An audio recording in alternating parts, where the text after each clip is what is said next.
Hello, today I had a bit of a tuna baguette on the way here. That was lovely. I enjoyed that. Can't do tuna. Can you not? No. Fiona tries to get me on it all the time, but Tuna and cucumber from Pret. Really? Lovely. I don't have it that often. Little treat. Are you a tuna cucumber guy, Tom? You look like you would be. I don't mind tuna pot. John West tuna pot. Mm-hmm. No? We've all got our faves.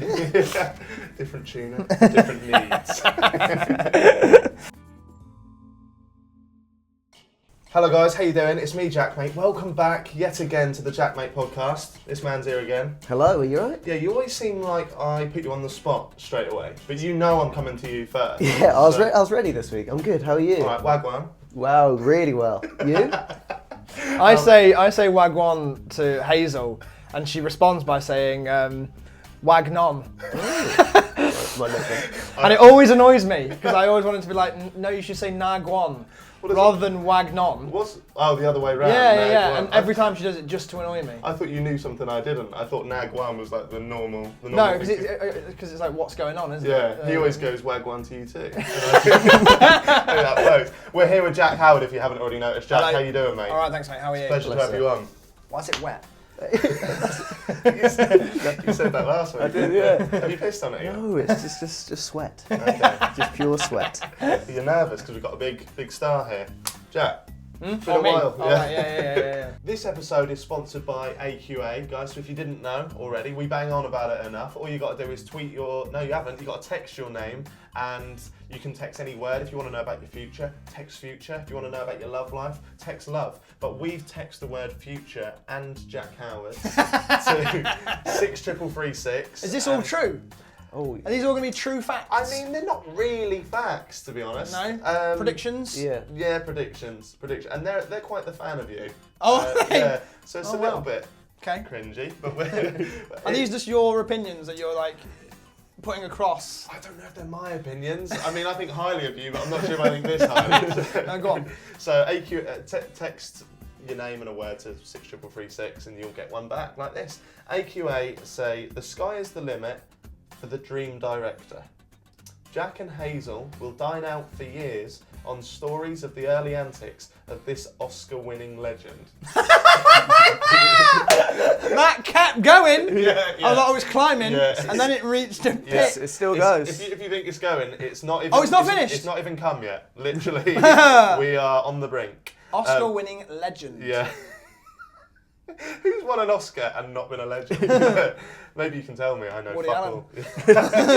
yeah, which we'll get to, I'm sure. Jack will have so many statues, he'll need a whole wing in his LA mansion. I don't like LA. Am I going to be living in LA? Yeah. Okay. Yeah, you're not fussed now.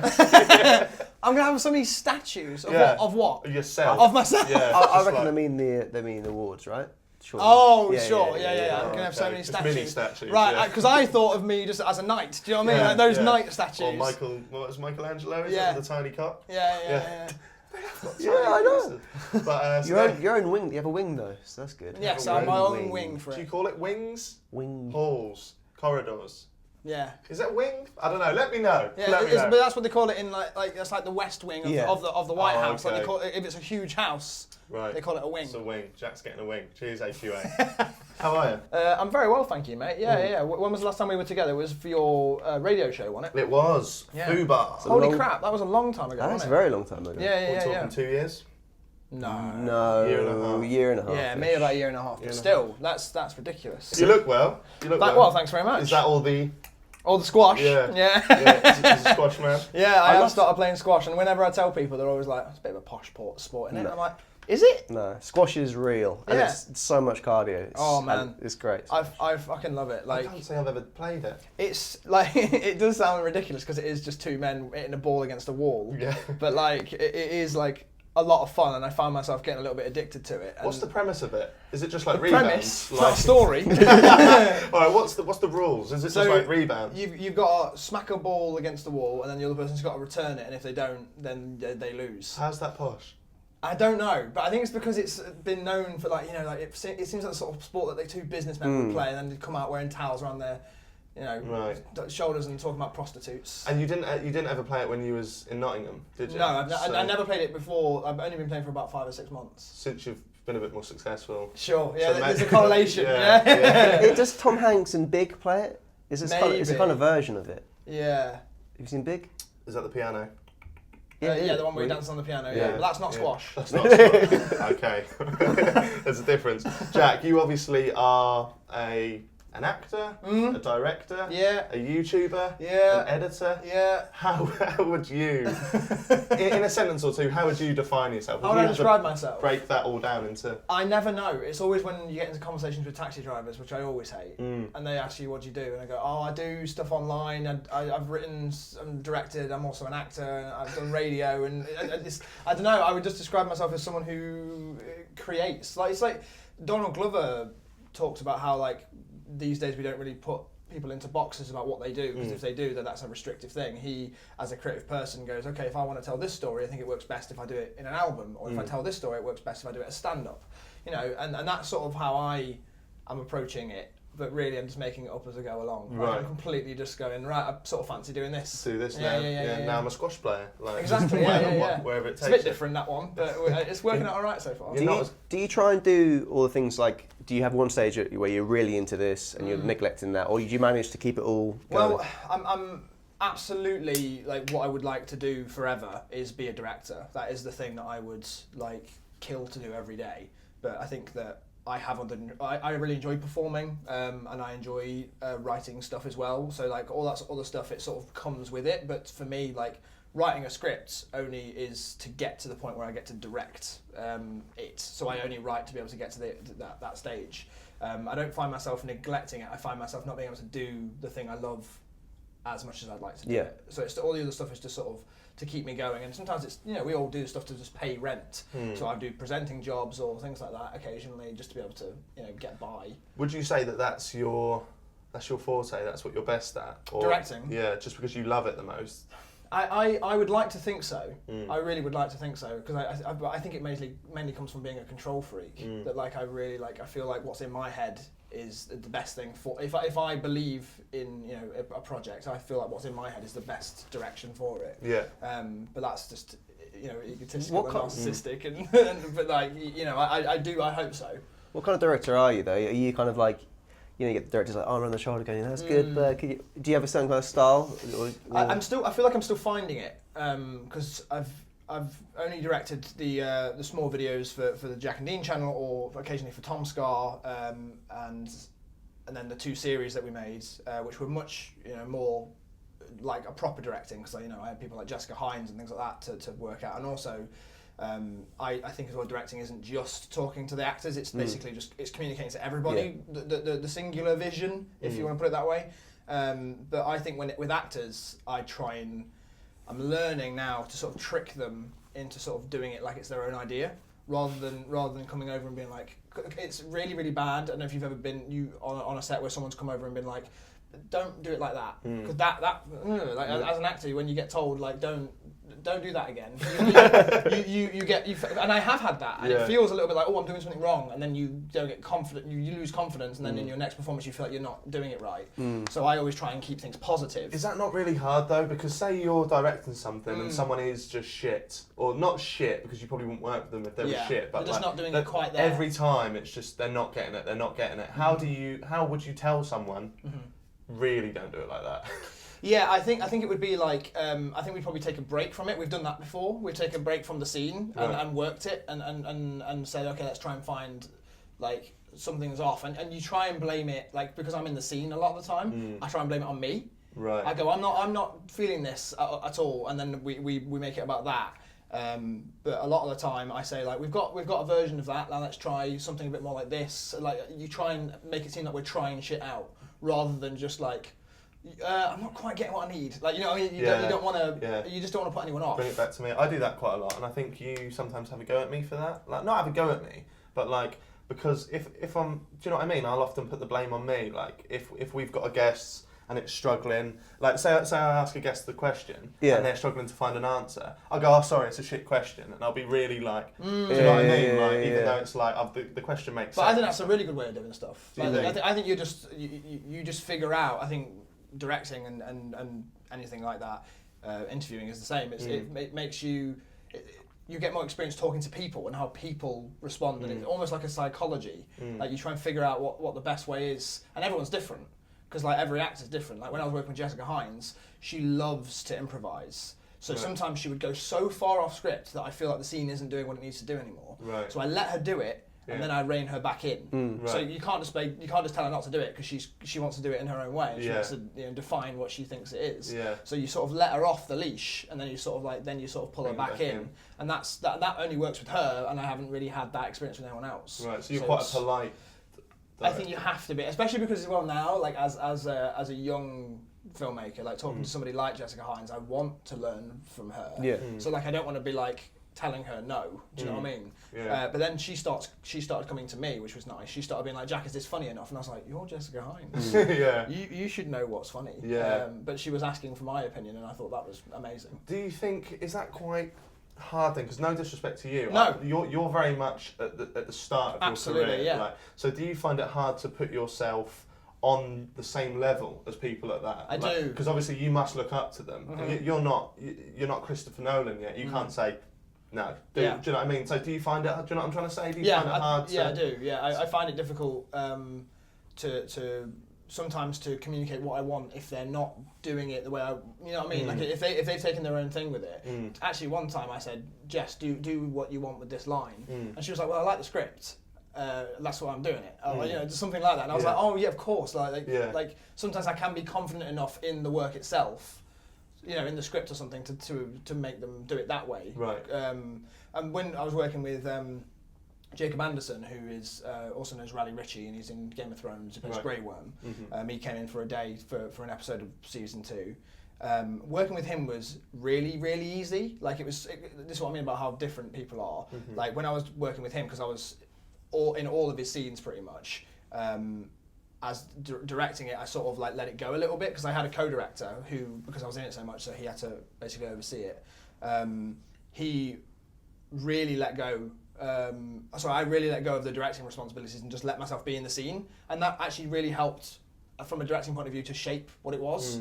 But yeah, I sometimes have found myself being like a little bit sort of like cautious, especially because I don't want to come across like I feel like I know better. But then again, you're very serious, and you're successful in your own right. So you should be on the same level as them when it comes to it. Do you know what I mean? So it's just a thing in your head you need to get past. Yeah, I would find it hard to find that balance, but then I guess that's why I'm not doing it. Yeah, have you ever been, because obviously you're going for the kind of polite and you respect people, which is great on set. Have you ever not got what you wanted because you felt like you have been a bit too nice about it?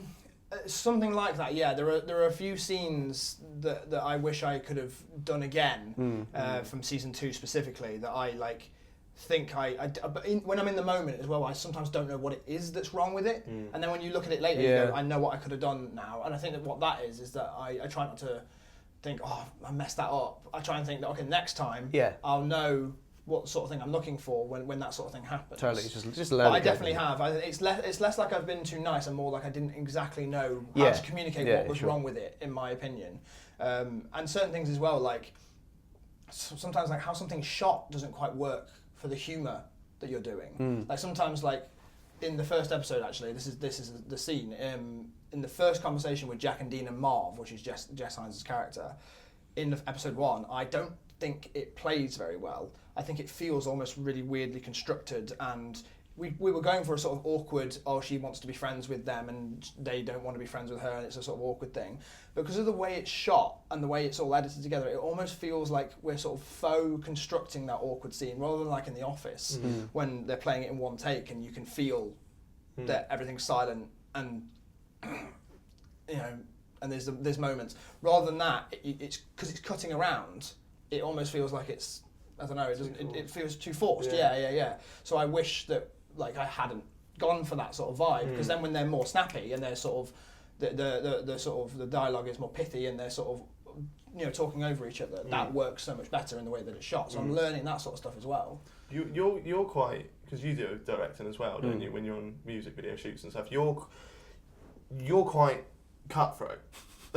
No, the thing is, you're saying this because it's shoots I've done with you.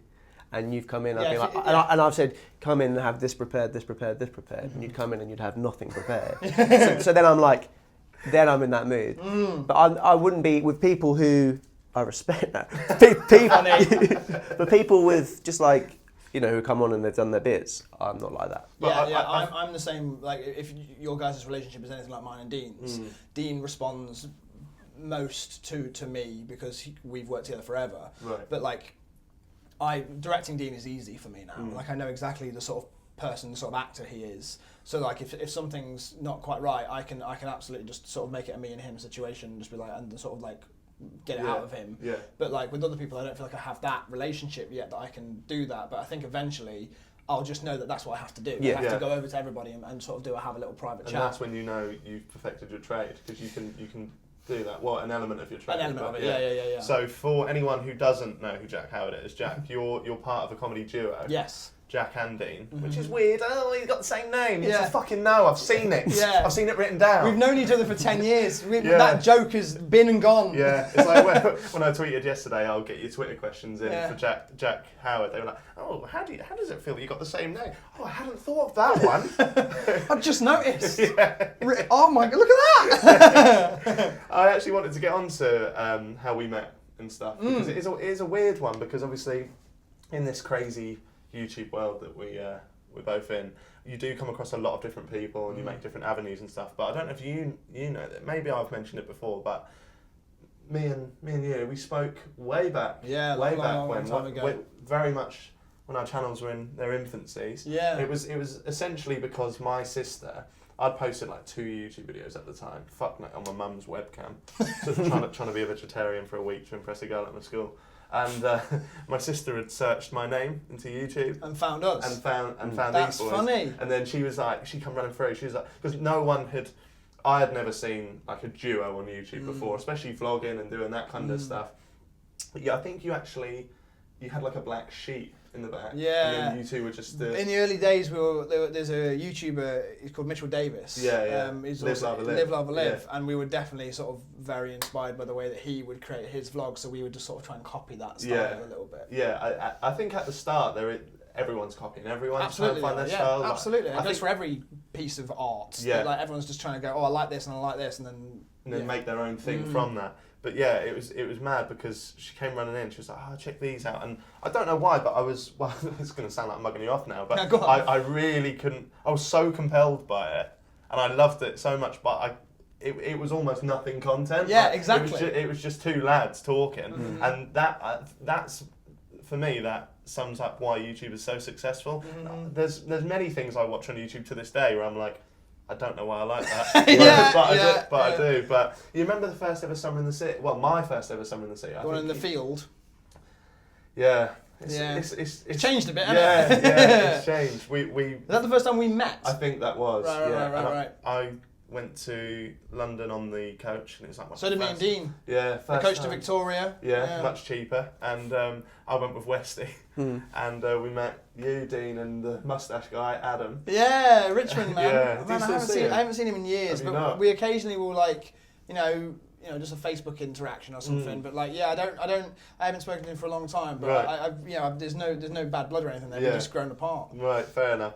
And Summer in the City was just. I love that you called him the mustache guy as well. That's classic. we met in a field, and there was probably 200 people max, I think. Yeah. And I remember Jack and Dean were given muffins by some girl, and I remember just watching it from an outsider's point of view and thinking, they've made it. These guys are big time. That's when you know. Yeah. And then 2 years ago, I got given muffins. I wish I would have brought you muffins. I think they were cupcakes actually. Right. And I got given cupcakes. But they've made them for us, hadn't they? Because they'd like put little our faces, like cartoon faces on the icing. You couldn't tell they were. It wasn't good. And then, as I said, Summer in the City, I got given cupcakes. And you put them in the bin. I had to throw them in the bin. Yeah, I mean, full of pubes. No, it wasn't. But the thing is, you joke, but like that's the reason why I definitely do not eat anything that people give me, because somebody gave Tom Scar something that had I think it had like a needle or a nail or something in it, something sharp. in the fucking thing. Yeah, I've read a story I've told on this podcast a few times, so apologies for that, but there was an American YouTuber, his name escapes me at the moment, but had the same thing happen. This guy's bit into it, cut the top of his thing. No. Yeah, and apparently the girl, well, she obviously got arrested because she was mental, and she came out and said that she just wanted to make him feel something. Oh my God. Give him a cuddle. Yeah. He'll feel that. Yeah. A lot less, not obviously, but yeah, that's mental. What, have you had any weird fan moments like that? Nothing like that. Not to that extent. No. I don't tend to get Fans. That's so. No, I don't tend to get that many weird experiences. Like nothing to that level. Like the one thing that always sticks, the story that always comes up, is that one time when we were in MCM, which is like become a huge thing now. It's called VidFest now. Right. Like, that section of it with all the YouTubers and stuff. But before that, early days of that, we had like our own little stall with our, the small amount of merch that we had at the time, like wristbands and a few T-shirts. Can you remember the light blue with all the faces on? Yeah. My dad had one. Oh, brilliant! Yeah. So, sorry to interrupt, but No, go on. My dad, he doesn't really watch YouTubers and shit. Yeah. He follows obviously our stuff, and he's been on the podcast. But he knows who Jack and Dean are because when I was younger, like I think he told that story on the podcast. I'm not sure if it made the edit, but it was essentially when I was first getting into YouTube, he didn't have a fucking clue what it was, like most dads don't. And he still says to this day that I would just go up to him and go, "Watch this video," and it would just be Jack and Dean, and he would be like, "Okay, yeah, that's cool." And I was like, "Oh, I'm going to do that. Then. Yeah, I'm going to do that." So you crack on. But yeah, we were at this MCM expo. We were selling our T-shirts, and we had a reasonable amount of people coming up to us throughout the day. And one girl asked us if we wanted a bit of chewing gum, and I was like, "Yeah, all right, fine, thanks." And she was like, "Can I have that back when you're done?" I was like, "Absolutely not." And then she went over and did the same thing to Dean, gave him the chewing gum, and she said, "Can I have that back when you're done?" Dean just looked at me, and I just went. And he just went, but he was like, "I'm not allowed. I want to see what happened." And did it? And he took it out of his mouth, gave it to her. She took it, put it in her mouth, and swallowed it. And she went, "Now you're going to be with me for 7 years." Ooh. Which really pisses me off because that's a myth. That doesn't happen. You can digest chewing gum. That's the bit that pissed me off. That is fucking mental. I know, yeah. And that's the thing that stuck with me. But that was like 2012, 2013, maybe even earlier. So she may not have shout that out yet. So if you're watching, you need to hit these guys up for let a me new know. place. Yeah. You had any weird fan moments? I've got no fans. Yeah. No. You'll get there. Yeah. You'll get there. If you keep sitting on that chair every the week. other night we were walking around a night out at a petrol station, got some money out, and some woman got out of a car and go, "I like the argument you had in the podcast." So I mean that was pretty. And then she went, "Both of you," and you was like, "Oh, this is my defining moment." Like, thank you. I had one the other day, like when I was walking through Soho and someone just stopped me and just cried. And I never get criers. She was just like, and then she just cried and she was like, "I'm sorry." And I was like, "That's okay. What's happening? Have I done something to you?"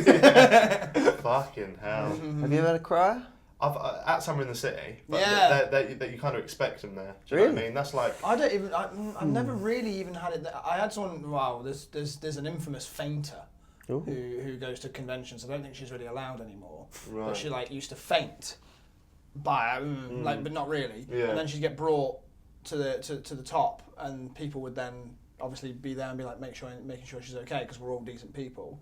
But I think it's like a thing. It's like an illness that people. Well, maybe not an illness. It's just like something that people have where they crave the sort of affection of the sort of people the sort of affection you get only when you're ill. Yeah. The sort of the care that you get, and it was something like that. But she used to come to conventions and faint in the line so that she would get brought forward, and then her favourite creators would just be around. It's horrible, isn't it? It is a bit weird. Such a snidey little way to do it. Yeah, and she used my jacket as a pillow, and now I feel like, why have I let her do that? Yeah.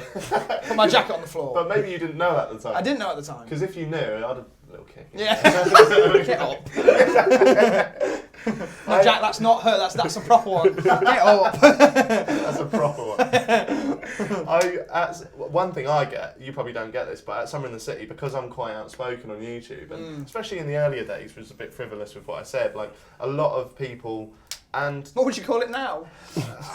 I have reasons for Right, it. Do you know what I mean? right, I won't right. just go, they're a cunt, because views. But but now views. I have, and this is weird, and I know there'll be some of the people out there watching this who have done this. I don't understand it. They'll come up to me, and they'll go, all right, you dickhead. And then I'm like, all right. And then they're like, bit of a cunt, ain't you? And then I'm like, expecting me to go, yeah, I totally get you. We're both edgy. Put your cigarette out and go, give me a high five. Yeah. What are you doing next Thursday? Want to come on the podcast?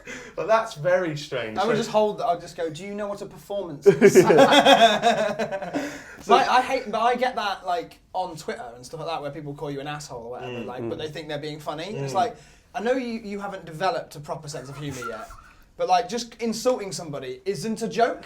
Yeah. That's not a joke. No, it's weird. It's weird. You have a lot of beef on Twitter, don't you? Well, I just had a massive bit of beef on Twitter. What is that? Because I saw the other day the hashtag Jack Howard is over. Yeah. That's why he's here. He's really hit rock bottom. Yeah, I'm really trying to like climb out. About 50 people think I'm over now, so Right. that's it. Yeah, done. I'll tell the story very briefly, but basically, like I tweeted a joke about how everyone complains that Hollywood is full of remakes and reboots, and then Mother comes out and no one goes to see it. I basically just make a joke about that. Yeah. And someone was like, well, maybe I don't want to see it because Jennifer Lawrence is in it and I don't want to support her. And I was like, I'm seeing all this hate recently about Jennifer Lawrence. Where's that coming from? I did a tiny little bit of research and I got so bored I just didn't bother. Have you heard about this beef with Jennifer Lawrence? No, What's she done or supposedly done? She apparently she's apparently transphobic. She's apparently she promotes sort of weird stuff about bisexuality, and she has when she was on a chat show with Jay Leno, this is how long ago it was because he doesn't even have a chat show anymore. Yeah. She was on it with Jesse Eisenberg and she called his OCD a quirk. She's just quite. She's been a bit. She's just with her language. She's just been a bit, I guess, ignorant, or she's been a bit sort of uneducated about certain things. But she's also like.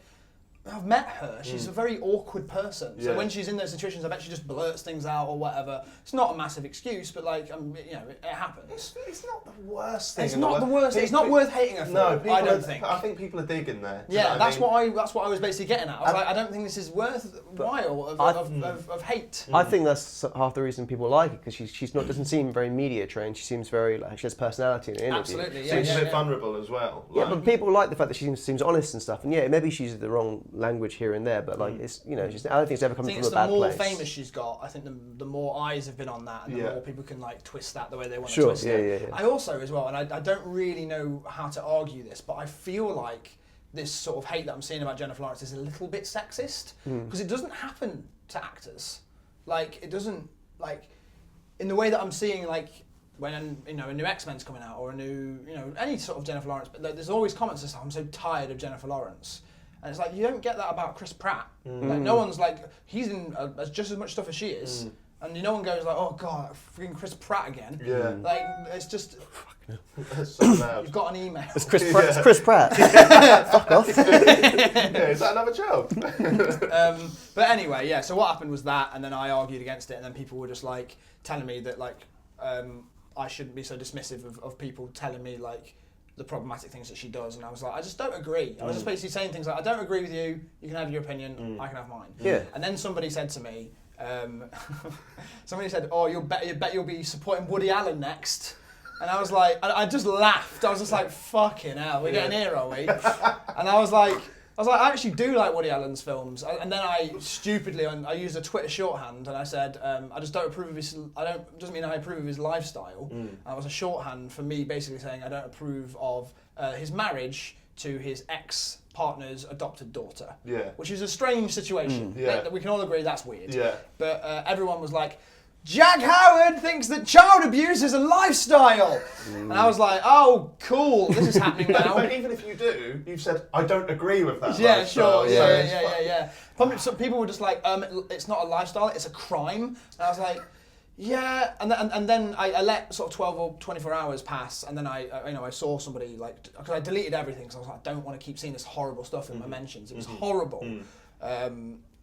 And then, you know, whenever I respond to somebody, they're like, "Stop attacking me!" And I'm like, "Welcome to my world!" Like, and I'm seeing all of this shit all the time. Yeah. But yeah, I deleted everything and then I just searched to see what was happening. And somebody tweeted saying like, Jack Howard likes Woody Allen and dismisses, or just even though he's a child molester or something like that. And I was like, this is a very dangerous thing to say about me. And a few other people sort of got involved and came to my aid, which was nice to see that.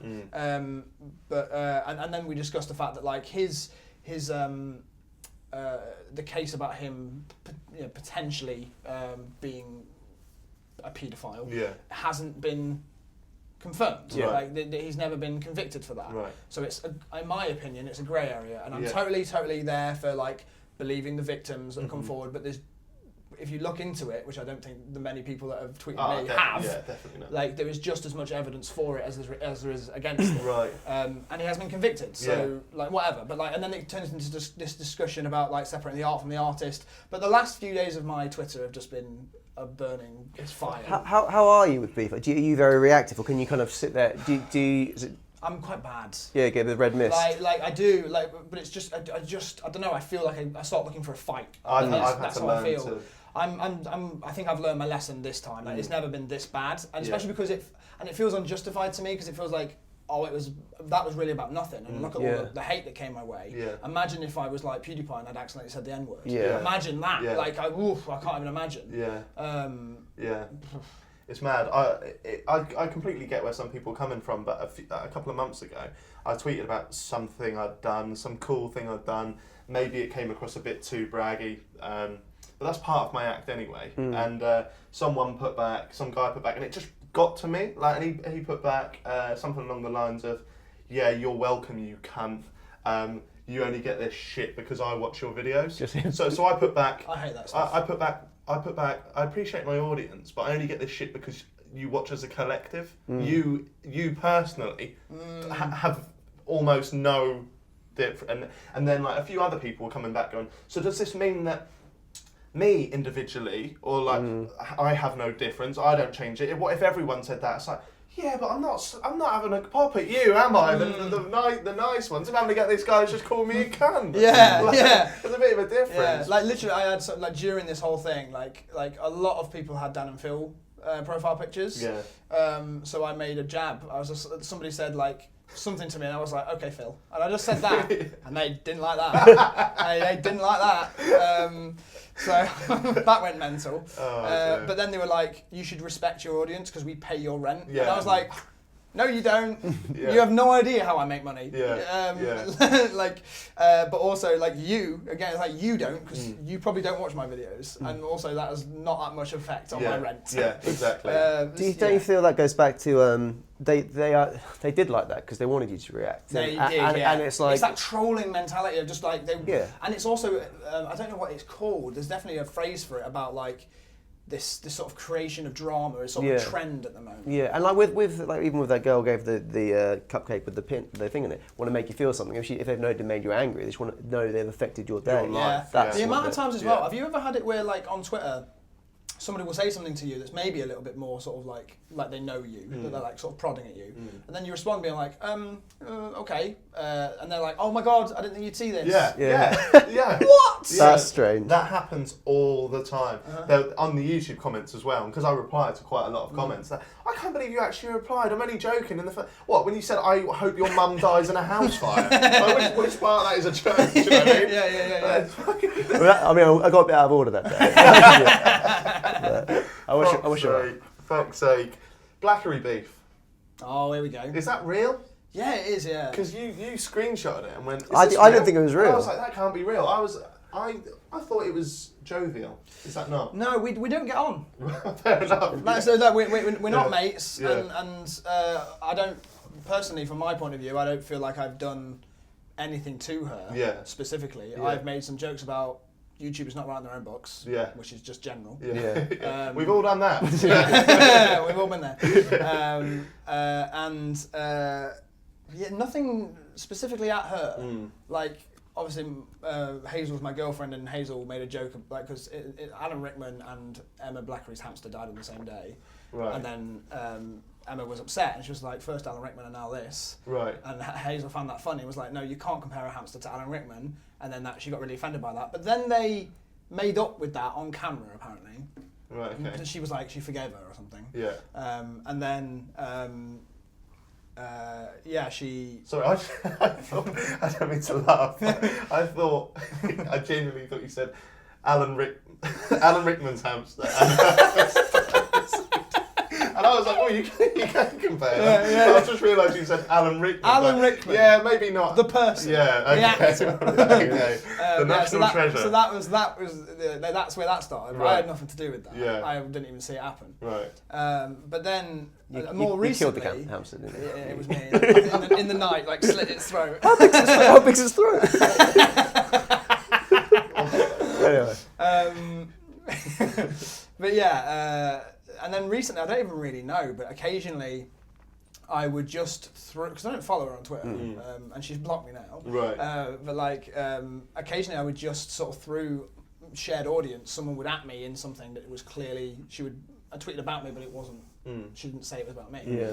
And it would always rile me up. Yeah. And every time, like both times we got into Twitter spats, I would just point out what she'd said, like she was a hypocrite. Yeah. And that's all I needed to do. Right. I was just like, look at what you're doing. Just take a step back and look what you're doing. Right. And every single time as well, which was, again, this is nice, that people were just like, Emma, I'm a fan of you, but like, YouTubers don't write their own books, and Jack can joke about that if he wants. It's not like he's like joking about something horribly offensive. Yeah. She's only doing it now because she's written a book. She hates the fact that she has to go, yes, I did write it myself, which isn't my fault. Yeah. That's Zoella's fault. Yeah.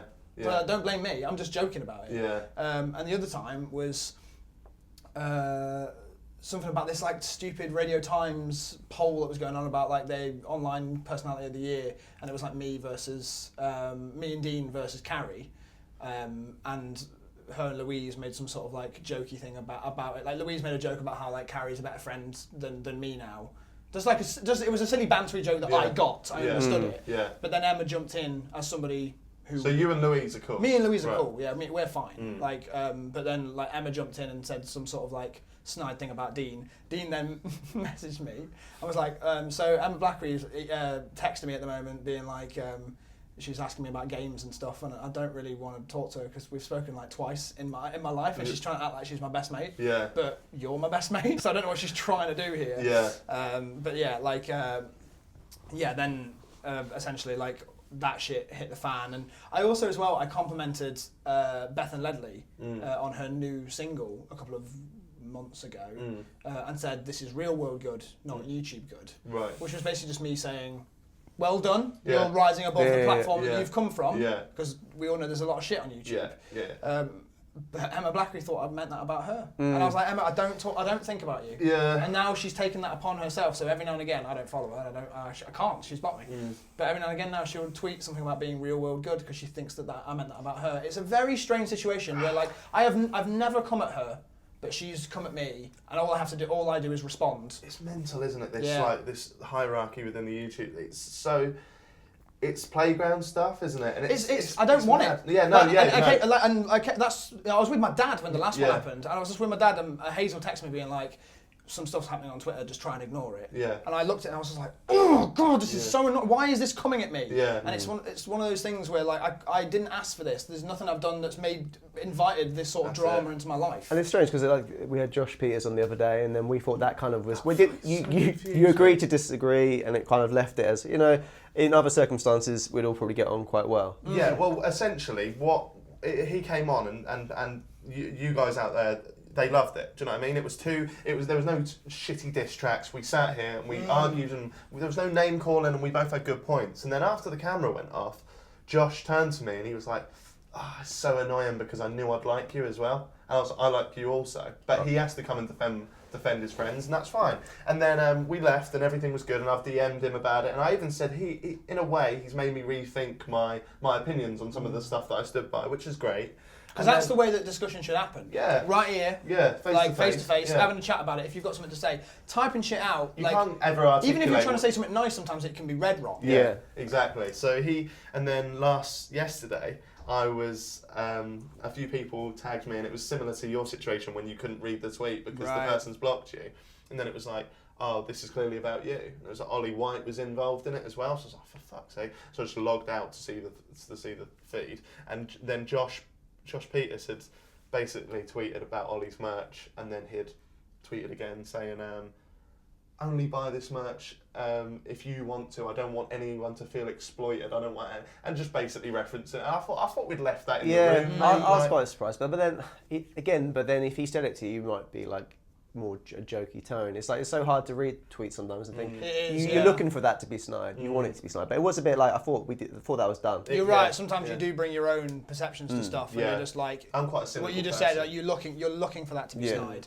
Yeah, but it's a shitty situation that I don't want to be a part of, and sort of like I'm glad. I joke that she's blocked me, and I'm glad that she has, because I don't want to see her tweets, and I also don't want to. I don't want to hear. I don't want it to come to me. Yeah. I don't want it.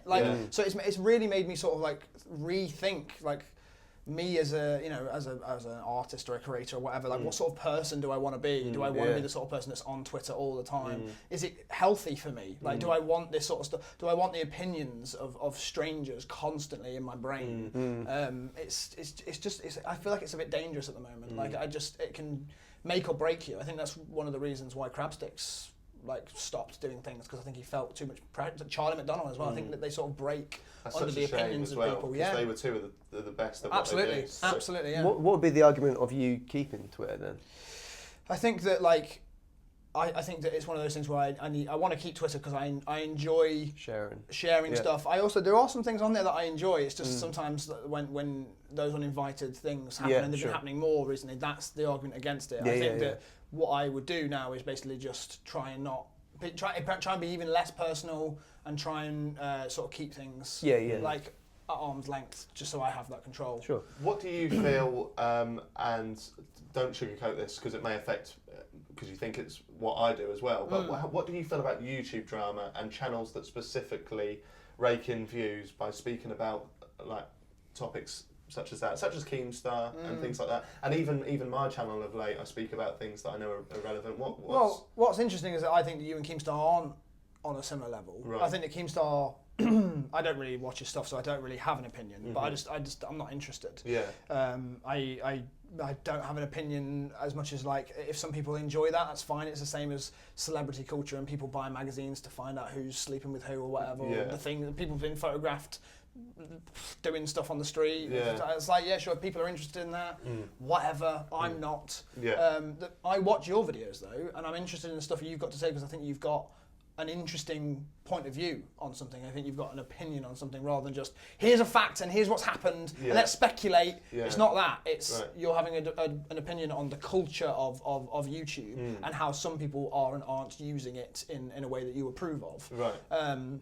So I find that sort of discussion interesting. I wouldn't personally involve myself in it because it's not something what I would do. Yeah. But I enjoy the discussion. I enjoy watching it happen. Right.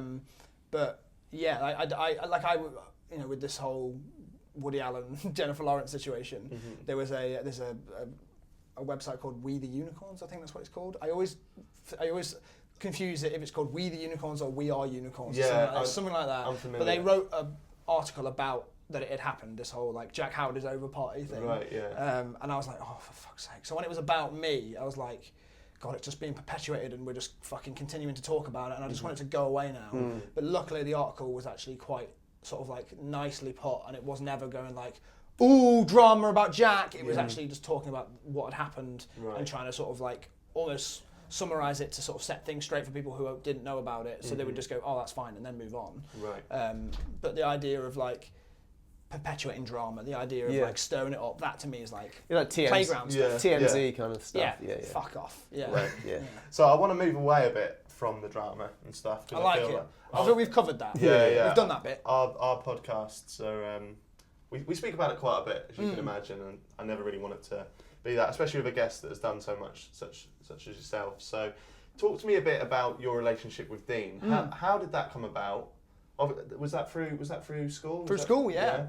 We were both from Long Eaton, which is a town that no one's heard of. Right. But now you're gonna get people in the comments being like, "I'm from near there." But it basically is. It's between Nottingham and Derby, and like right in the middle is this little splash of land that's got more charity shops than anything else. Right. Okay. And we're from there, and we went to school, and we met each other in maths class because he came in. And I had a Green Day sticker on my planner. You know when you used to just decorate your planners with just anything you find in Kerrang magazine or whatever. I like this now. This is how I identify myself. And Dean comes in, and we always sugarcoat this. But we always sugarcoat this story. We always say that Dean came in, pointed at the sticker, and goes, "They're shit." But he didn't. He didn't do that. I won't sugarcoat it on this because you're the sort of channel that won't care. We're scum. Yeah. He comes in and goes, "They're gay." Just to show you how like juvenile we were at 14. Yeah, they're gay. And from that moment on, he was like, "We're gonna go home." But I was like, "Tell me a better band then." And he said, "Panic at the Disco," which arguably are probably gayer. So then I went away and listened to Panic at the Disco, and I was like, and I came back the next day and I like slammed my hands on his desk and I went, "Panic at the Disco, oh fucking amazing!" And we just got on because we enjoyed the same sort of music. And then I heard that he used to make this stupid series with a friend of ours called Matt Beaumont called Country Kyle, which was like a spoof of Country File, with some guy who's very Partridge-esque, taking you around like nature and being like, "Oh look, an old weathered signpost. How splendid," and just things like that, just stupid shit like he'd just be pissing about. And I heard that he wanted to do a short movie adaptation of it, and I just started getting into editing and things like that, and I was like, "Can I help?" And then eventually we started writing together, and the movie never really happened. Like we filmed bits, but it never got finished. And then we decided to start making sketches. Nice. That's what happened. Very nice. And then you never looked back since. I never looked back. Have you ever? Has there ever been like nearly a breakup there? Is Not really. No, there was like a year when we never made a video together, because of university and things like that. And in my final year of university, I finished and he had another year left because he moved from Bradford to Lincoln. Essentially, Tom Scar got Dean into the university. Like Dean couldn't get into Lincoln, and then went to Bradford, and we were separated for a year. And then when Tom was leaving, he said to the university, "You need these two," and so Dean got in. Really? That's mental, isn't it? Wow. But yeah, like Dean had 1 year left at Lincoln, and I left and went to London. So in that time, I made a series called Project Library, and got myself an agent, and everything sort of started very quickly. And then when Dean finished his university, I brought him down. He stayed with me for a little bit on my sofa. He signed to the same management as me as a duo, and also as individuals. And so during that time, we hadn't made a video for a year, and I remember saying to my agent Matthew, I was like, "For the next year, I think I want to focus back on the Jack and Dean stuff. That's what I want to do again." And that's when all the Radio 1 stuff started happening. Right. Okay. So you work with him quite a lot, and I mean, your friends, you must see him a hell of a lot. Do you bicker a lot? Is that something that happens? Do you have conflict of interest when it comes to writing, or?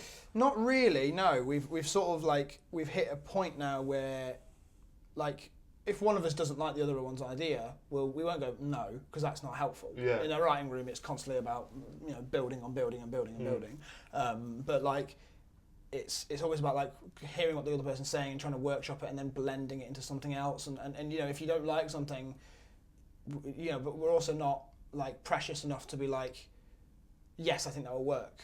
So like we've got a new sketch coming out that we're premiering at Buffer Festival called Self-Conscious Computer, which is basically a parody on like the computer's becoming self-aware and so self-aware that she's become self-conscious. She's like, "Oh, you're looking at all the new models online," things like that. It's a good one. And we couldn't think of an ending, and I was like pitching around to loads of different people, and then my mate Kyan and I were talking after squash, and I talked to him about the idea, and then he like pitched me an idea, and I just like it just switched in my head. It's like that's it. And so I talked to Dean about it, and at first he was reserved. He was like, "Oh, I'm not sure, you'll see why."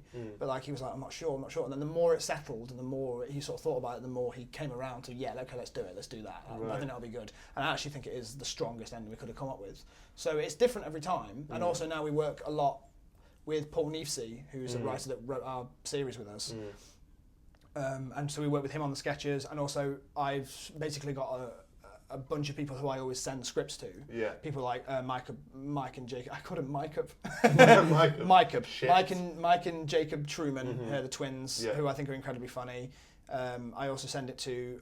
I have like a little online writers' room of my mate Tim H, Dom Farah, Tim Kish.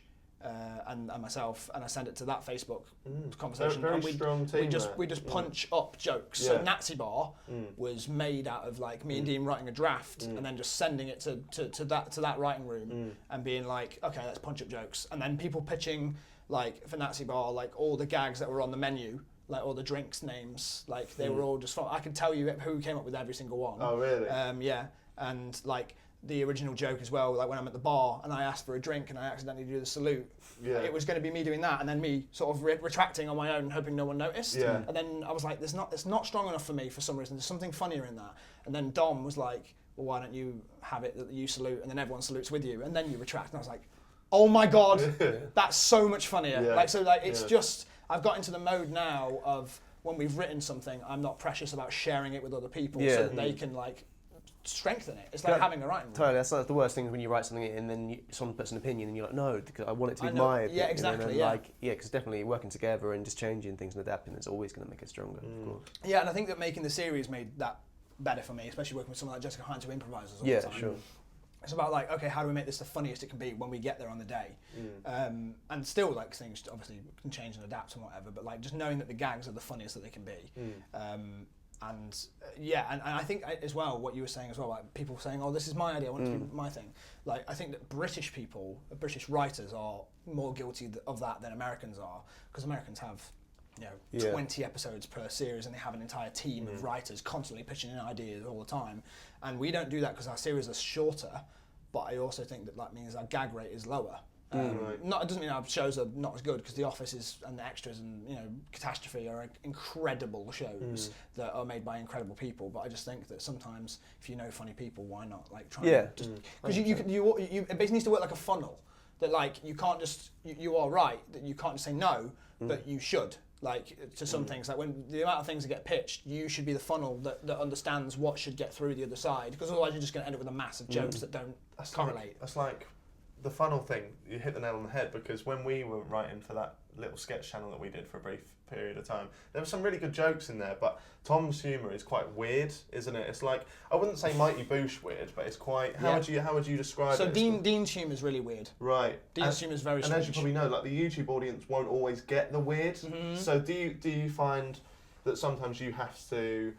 And I can't imagine you would, but like you dumb down jokes or you YouTube-ize the jokes.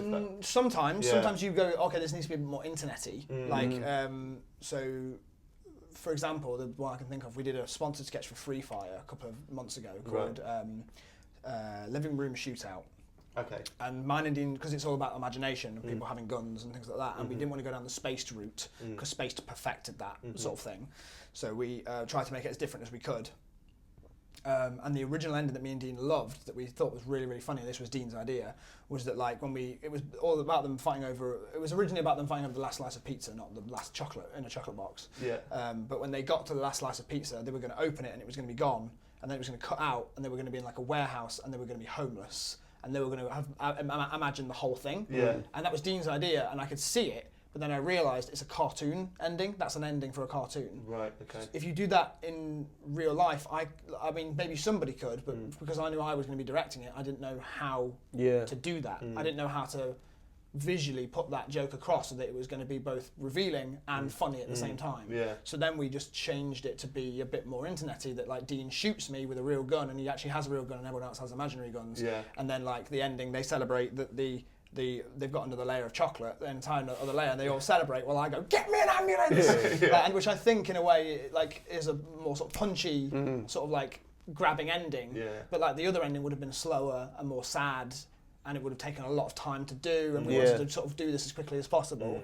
So like sometimes it is about like the ending of Self-Conscious Computer, like we were going to do it like him and the computer were breaking up, and at the end it was going to be like 3 months later and him seeing the computer in a coffee shop, and it was going to be like the ending of something like that and done quite sad and slow music. And but then I was like, and this is what leads into my main point, is that sometimes the production of something takes control over what the idea should be. Like Yeah. I want to make, like I want a subconscious computer to all happen in the same room. I was like, I don't want to have to dedicate 2 days to making this thing because I don't have the time and I don't have the money to hire people for 2 days. We need to do it all in the same room in the same way. So it's about creating sometimes restrictions for yourself to create a joke out of that, even if it's not the original gag that you wanted to do. Okay. That's what I do anyway. Going into your sketches a bit more, because I fucking love them and I've watched them for Thank you, years. man. Even if there's been like a few that I'm not too keen on, when that third one comes up, you're one of the people I will watch straight away. And I don't want you to pick one from like the last year. Pick a sketch that really defined your success in a way, where you sort of sat and thought, we're fucking good at this. I know exactly which one it is. Really? Yeah, it's The Stairs. Like it's a sketch from like 2012 or something. I remember way back in the day about that sketch. You told me about it on Skype. Right. You said you had this idea, and it was it the one with the magician, or like something about going? No, that's floorboards. Oh, okay. So that's another one. Like floorboards is an idea we had for about 3 or 4 years. And you sat on it. We made it once and it didn't work. Right. And okay. it was basically when when people walk down the back of a sofa and it looks like they're walking down the stairs, and then Dean's trapped under the floorboards, and that's the sketch. Yeah. But then we didn't know where it went and we didn't know what to do with it, and we tried to make it once and it was going to Dean was going to come out of the sofa. He was like kind of that was the original ending. Yeah. And it was just mental and it wasn't funny. It was just weird. Yeah. And I just edited together the original version. I was like, this doesn't work. Right. Okay. And then we sat on it for ages and we remade it. And I'm really still happy with the script for Floorboards. Yeah. It's just I don't like the way it's shot at all. Okay. But The Stairs, I have an affection for. Even if it isn't shot, and I've got braces, and Dean's got his mushroom hair, and, but it's got like the time where like we were just starting this Jack and Dean thing properly, and we figured out the sort of sketch that we make, which is like the sort of banterful stuff that we have, the sort of the rapport that we have, but there's a touch of surreal. That like you take something that you know and you sort of you sort of blow it up a little bit. So like that happens quite a lot in Jack and Dean sketches. So like the end of The Stairs is that it's all about bad luck. It's all about bad luck. Because they don't want to cross on the stairs because that's bad luck. Oh, I remember and then at the end they go for it because they're wearing like good luck sweaters and stuff. It's like ridiculous. Yeah. And then they cross and it doesn't work, obviously. Right. So then they start hearing and they look up and Dean just goes, "Is that a piano?" And it just cuts. Yeah. And like it's just taking that idea of like that pianos can fall, and if you just put that noise in, like then whatever. Like and Naked is another sketch I would choose as well that I think defines the sort of humour we have. Okay. But like the whole way through the sketch, I have this black box. I'm naked and I have this black box in front of my crotch. And at the end, it turns out the black box is part of my anatomy. Like Dean goes, "What's that?" And I go, "Well, what? Doesn't everyone have that?" And he's like, "No, that's weird. That no one has that." And then it just turns into this like. It's like taking the thing you just accept, and then twisting it a little bit.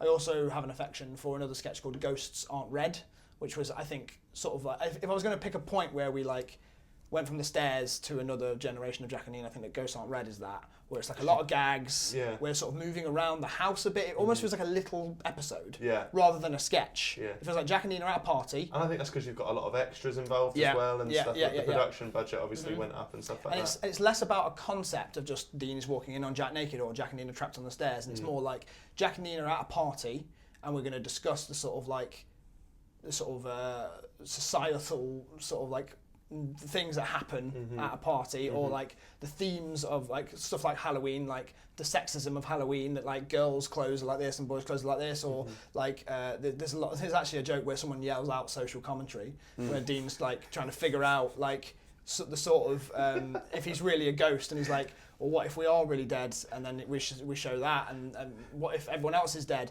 what if everyone else is gay? And then it cuts back and nothing's different. He goes, well, there's nothing different there. And then someone yells out social commentary. So it's like there's stuff in there that I always try and remember that. Well, it's almost natural to me now. That I don't even have to think about it. But like that's the sort of humour that has sort of shaped the sort of stuff we've made. Right. Yeah. Would you say there's you might not want to admit it, but would you say that out of you two, is there a funnier one? I think Dean's funnier than me. Oh really? Yeah. I think that. I think that Dean is more naturally sort of silly, goofy, and he can come up. It's almost like lazy genius.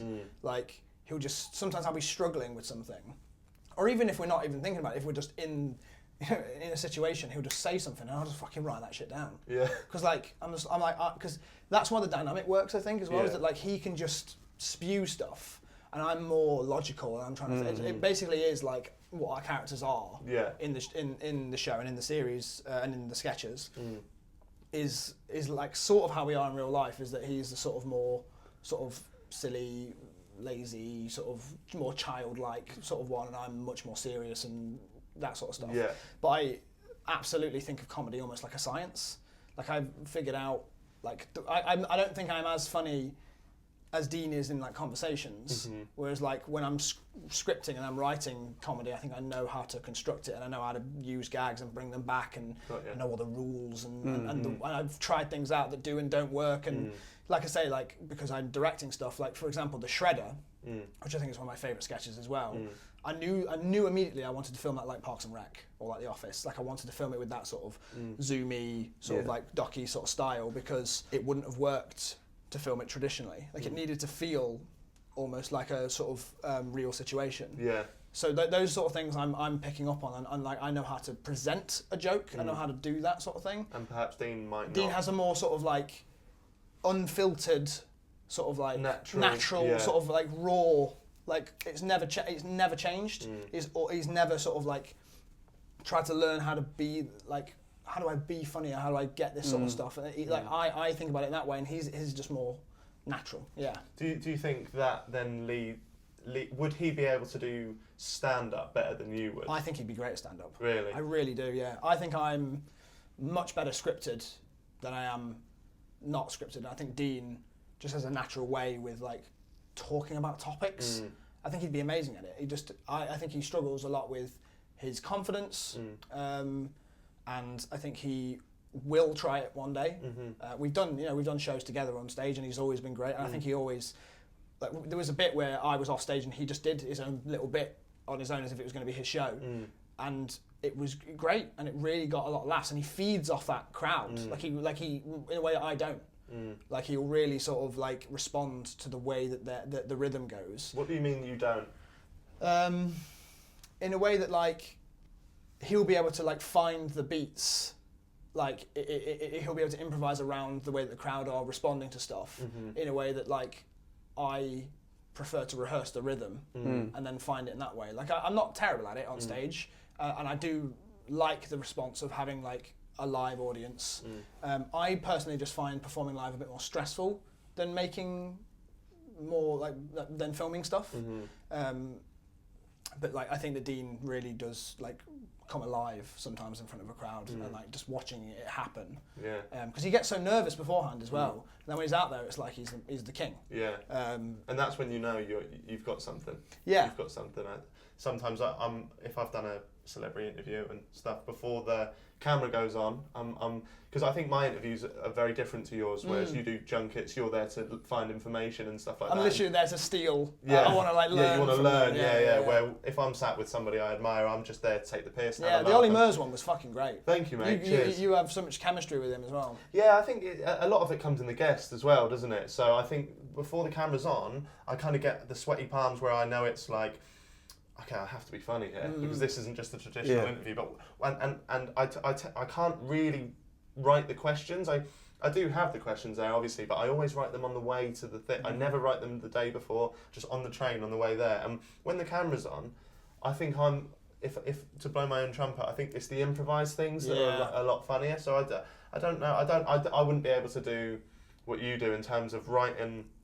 I've written a sketch comedy and bits of stand-up and stuff, and I always find it hard to go back to and still find it funny. Do you struggle with that? Because that is something you do have to get past. Because you've heard it, you've written exactly, it, you've heard it. We occasionally it does still happen, but we have to sort of tell ourselves that like this is new to somebody else. Just because you've come up with it, and then I constantly struggle with this even when stuff isn't funny. Like even when it's about, because I'm writing a script at the moment with my mate Tim H, which is more sort of drama, and I read it and again I just go, are we learning anything in these 10 pages? And then Tim explains to me, he's like, yeah, because people think this about the character, but then during this 10 pages we reveal something else. But you know that already, so you're reading it with that knowledge that twist is coming. Yeah. So constantly you forget why something is the way it is. You describe things as being close to them, like you genuinely feel like you know when something's right there and you can't see the detail or you can't sort of see past it. Yeah. That's how it feels all the time when you're writing stuff. But I find that when I finish mostly a sketch, less so the series because it's bigger, but when I finish the sketch I can see it and go, oh yeah, it's funny, and I can see why it's funny. Yeah. But when I'm editing it and all the rest of it, I feel like I'm just sort of going through the motions of getting the beats right and trying to figure out. That's exactly it. Yeah, but I think you're a bit like that with the podcast sometimes. You're like, that's exactly what I was thinking to say. How was it? And then you edit it and you're like, oh yeah, no, it did have all this. And as well, things don't always have to be funny because if there's an interesting interview. But then that works the same way in terms of stuff that's not funny, because sitting here today, I'm finding it interesting, I'm enjoying it. When I edit it back, I'm going to find it interesting, I'm going to enjoy it less because I've heard the joke and I know what we're talking about. I had that with Christopher Nolan. Really? I had it with Christopher Nolan. I was watching it and I was just going... God, he's I was just going should I cut this bit out? And I was like, no, because it's Christopher Nolan saying something interesting, but you've already heard it and taken it in. Yeah. Like it's just, I have it all the time. Yeah, it's mad. Anyway, we are short for time and you are probably the most popular person on Twitter questions. Wow. And they're all good. Oh, nice. Good. Yeah. No, because I saw my mate Eddie Bowley tweeted, what's your favourite dinosaur? Yeah, I didn't pick that one. Yeah, I wonder why. That's not on it. Not on it. Weirdly, they all use the hashtag Jack Howard is over party. But no, it's all good. So we'll just bash these out real quick, Jack. Okay. Neefsy, your friend, and mine, I guess I've met him a few times, and he's a lovely fella. Lovely bloke. He says, favourite cereal.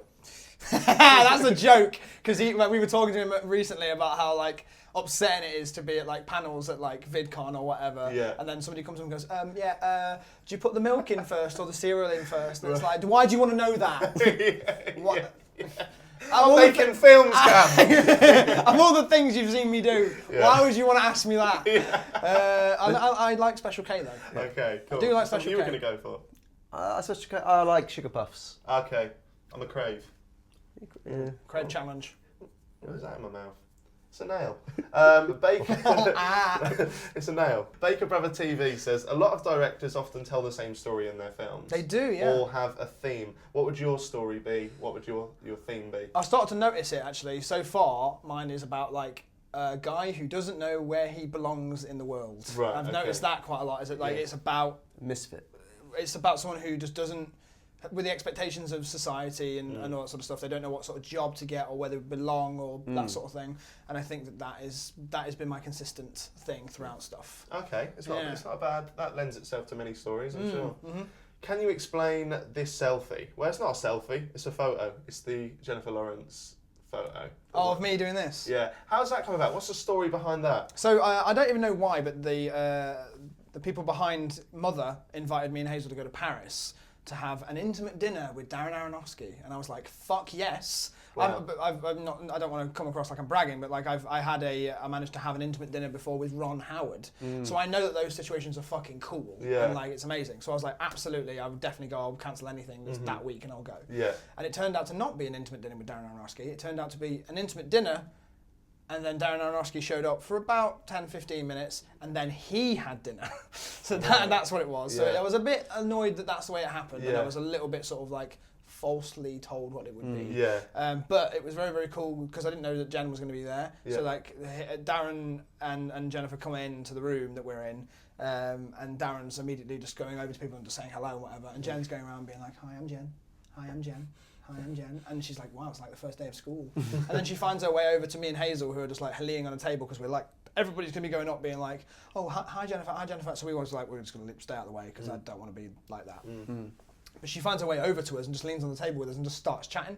She just starts being like, "Yeah, I busted my diaphragm during this making this film. I broke a rib." And we were like, "What?" She was like, "Yeah, there's a bit in it where I was I got so into it that I can't think of the words. Where you just couldn't stop. Oh, panic attack. Yeah, she basically was having a panic attack. Yeah, and she busted a diaphragm. But then they were going to take a picture, and I was with Darren Aronofsky at the time, and he was like, "I'm going to put my drink down because I don't look like an alcoholic." And I was like, "Good idea." And then I turned around and everybody was already sort of set up. Everybody was already in line. And Darren Aronofsky, so he was like, I'm going to come in here. And he just sort of got into the line. And I was like, where the fuck am I going to go? So I was like, fuck it. So I went round and I was just like, I'm just going to do this. And I did that in front of Jennifer Lawrence. And she went, I never know what to do with my hands. I went, please, just do this. I was like, please do that. Because imagine if it's just a normal photo of me and Jennifer Lawrence just doing this. That would have been amazing. But she didn't do that. I went, just do this. And she went like that. I did T-Rex hands. So there is a picture of her that I can send you of her like doing T-Rex hands, and then they got the normal picture. And then when I saw it back, I was with Hazel, and I was looking at it, and I just went, I should have gone lower. Because I'm in front of her. I'm like just in front of Jennifer Lawrence. So I still don't know why it happened, but they invited us out to Paris, and it did happen. Amazing. Amazing. Felix says, what's a film you can't stand that's usually perceived as a classic or a great film? Ooh. Toughie. That is tough. Do you have one of those? Do you have like a film that's like perceived as a classic that you don't like? It's not fair. I wouldn't say I dislike it, but I can't, and I'm not a filmmaker, so you'd probably be able to tell me a million reasons why, but a film that I can't grasp as enjoyable as Pulp Fiction. Right, okay. That's a strange one. Yeah, because I'm a fan of Tarantino as well. My favourite film ever is Reservoir Dogs. I love that, but Pulp Fiction, I can't grasp it. I know it's very clever with the intertwining stories and stuff like that, but I can't get it. Yeah, no, I understand. Yeah, I don't really like Bruce Willis's storyline in that film. Right. And that's that. When I get to that bit, I almost sort of get a little bit bored. Right. So I can see why. I don't think it's. I think it's held up like the way that Fight Club's held up and things like that. I just saw Blade Runner the other day. I didn't really like that much. Okay. It stuck with me and it's sort of sticking with me a bit. I don't dislike Blade Runner. I don't think this is a proper answer to this question. It's sticking with me, and I'm sort of like, getting to know it a bit more because it's a very vague film, and it almost people would describe Blade Runner as boring. Right. And so when it finished, I was like, I didn't get it, and I don't mean that in the superficial. I didn't understand it well. I was like, I don't get it. What do people want from that? But that's the most recent example of something. Yeah. I also don't really like Goodfellas that much. Yeah, I quite like it. Raging Bull, I watched. I didn't really like it. Yeah, neither did I. But I was in the whole love film, the top lot. I'll go for IMDb and pick all the ones that are at the top list and didn't get it. Do you then have a film that you love that is genuinely, like, people usually just think is shit? I really like Just Married with Ashton Kutcher and Okay. Brittany Murphy. I used to love Brittany Murphy. Well, I really like the Paranormal Activity films. All of them. They're funny Not to. all of them. They're funny to take the piss out of and watch them with friends. It's really funny. Yeah. Have you got one of those? Yeah, I probably do. I have such a soft spot for most Jim Carrey movies. Okay. Yeah. Like for Liar Liar and Bruce Almighty and things like that. And I think that they're generally a bit sort of like brushed aside. But I do have a soft spot for those sort of films. Okay, not bad answer. Okay, so we've got two more. What was the one that I wanted to ask? Because there's a few here. Layla Dream says, what's both your favourite thing and least favourite thing? And we'll try and keep this one-word answer about working with Dean. Best thing, worst thing. One word? Okay, well, one sentence? One sentence, there you go, yeah. Okay, the best thing is he will do anything if it's for a joke. Okay. Like, he will not complain, like, in Bedhead, he got completely covered in blood and we messed his hair up for the whole day and makeup and he had to stay there in a really uncomfortable position. He will do it, he was in a coffin in series 1 that was built for him. Yeah. Like, he will do anything and it will never be on set being like, oh, God, I can't do this. Like, I like the fact that he'll just do anything for comedy. Right.